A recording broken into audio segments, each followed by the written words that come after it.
Hoje você vai entender um pouco mais sobre Linux, esse incrível sistema operacional que vem crescendo muito nos últimos anos e hoje em dia é um dos sistemas operacionais mais seguros e estáveis do mercado.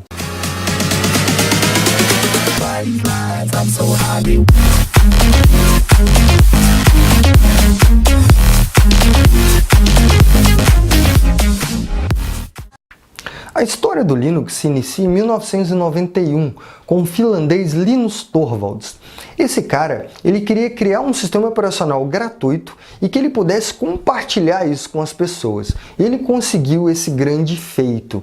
Ele desenvolveu o núcleo do sistema operacional, que é chamado de kernel, e colocou esse núcleo na internet e convidou vários programadores para ajudá-lo nesse projeto. Ele conseguiu a ajuda de milhares de pessoas, inclusive de grandes empresas. Se você não sabe, grandes empresas, inclusive os bancos, utilizam esse sistema operacional. Então essas empresas elas contribuíram com o projeto desde o início, já pensando em utilizá-lo num futuro bem próximo, Existe hoje uma comunidade de software livre, então você tem milhares de desenvolvedores no mundo inteiro contribuindo para vários projetos envolvendo o Linux. Porque o Linux ele possui várias distribuições, são as chamadas distros. Você tem hoje Debian, Red Hat, Deepin, você tem várias distribuições, cada uma delas com o seu grupo de desenvolvedores e de empresas que contribuem para o projeto. O Linux ele é considerado open source. Se você ouvir falar esse termo ou ler esse termo em algum lugar, significa que é um software de código-fonte aberto, tá? Para você entender essa questão de código-fonte, eu vou fazer uma analogia para ficar mais fácil. Um desenvolvedor, um programador, ele precisa conhecer uma linguagem de programação e escrever um código-fonte para ele transformar isso numa aplicação, num software, num programa. Da mesma forma que quando você vai nos Estados Unidos, você precisa saber inglês para se comunicar com os americanos. Um desenvolvedor ele precisa saber uma determinada linguagem de programação para se comunicar com o computador. Basicamente é isso. Então, código-fonte livre, free, significa que esse código-fonte ele está na internet, ele está em algum lugar e qualquer programador que conheça aquela linguagem de programação pode pegar esse código e pode alterar esse código, Essa é a filosofia do Linux, O open source ele se baseia nisso. Então, hoje em dia, o Linux ele é um dos sistemas operacionais mais estáveis e mais seguros devido a essa grande contribuição da comunidade de software livre. Vamos abordar agora os dois grandes mitos relacionados a esse sistema operacional. O primeiro deles é que o Linux ele não pode ser invadido. Isso não existe hoje em dia um sistema operacional 100% seguro. Na verdade, não vou nem considerar somente um sistema operacional. Não existe um sistema 100% seguro. Sempre vai existir alguma falha que os hackers vão se aproveitar dela e vão criar exploits para invadir seu computador, invadir o seu sistema, Segundo grande mito, que não existe vírus para Linux, Existe sim, na verdade existe vírus para todos os sistemas operacionais, inclusive dos smartphones, envolvendo o Android e iOS. O que acontece?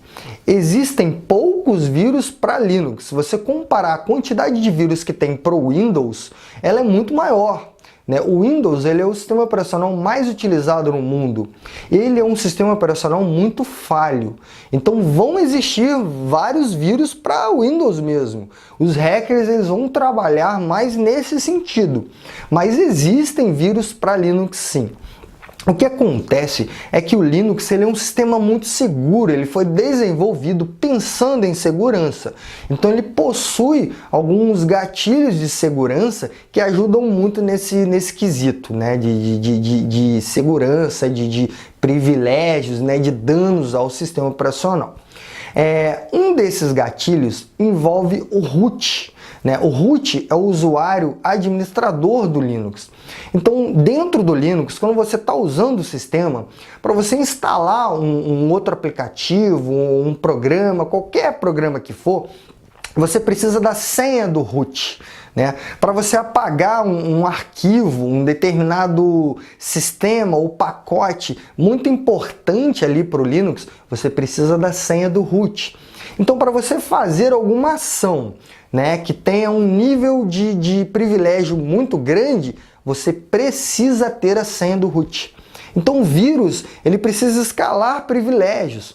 Quando um hacker invade um sistema que é Linux, a primeira coisa que ele faz é escalar privilégios. Ele precisa se tornar o root para depois ele ter controle total do computador. Então isso dificulta muito a ação dos vírus e malwares devido a esse gatilho de segurança. Aí você vai me perguntar, mas Bruno, o Linux ele só tem vantagens? Não. Na minha opinião, eu só conheço uma desvantagem do Linux, que são os jogos. Se você é um usuário que gosta muito de jogar, realmente você vai ter problemas com o Linux. Apesar de você poder usar a plataforma Steam e algumas outras, você não vai conseguir instalar todos os jogos disponíveis hoje para o Windows no Linux, tá? Você pode resolver isso facilmente com o Dual Boot. Então você pode ter no seu computador o Windows e o Linux. Na hora que você liga o computador, você escolhe ali, né, o sistema operacional que você quer entrar, tá? Mas na minha opinião, essa é a única desvantagem. Tem pessoas que falam que o Linux é muito difícil de usar, mas isso não é verdade. No início, realmente, lá na década de 90, era um sistema operacional complicado, inclusive de instalar, né? Mas hoje em dia você tem distribuições muito fáceis de usar, inclusive você tem distribuições que são muito parecidas com o Windows. Então você não tem desculpa para não usar o Linux. Se você é um estudante, se você não gosta de jogar, né? Se você utiliza muito aplicações bancárias, use o Linux, passe a usar o Linux, porque ele vai trazer uma estabilidade muito grande para o seu ambiente, né? Segurança muito grande, ele é gratuito, né? Isso é muito importante. Muito provavelmente, se você tem um Windows no seu computador hoje, ele é pirata, né? A maioria das pessoas não compram a licença do Windows, então isso torna o Linux um sistema muito melhor que o Windows, exceto por essa questão dos jogos, tá? Eu espero ter contribuído aqui para você, né? Se você não consegue instalar o Linux, se você não tem conhecimento, procure um profissional, peça para ele criar um Dual Boot no seu computador, você vai ter o Windows e o Linux, e aí você vai poder utilizar os dois sistemas e tirar suas conclusões. Eu recomendo muito a distribuição Deepin Linux, tá? O Deepin, ele é um dos Linux mais estáveis e mais bonitos, ele tem uma interface muito legal, muito bacana de usar, e é uma interface muito parecida com a do Windows. Então baixe esse Linux, faça um teste, tire suas conclusões, tá?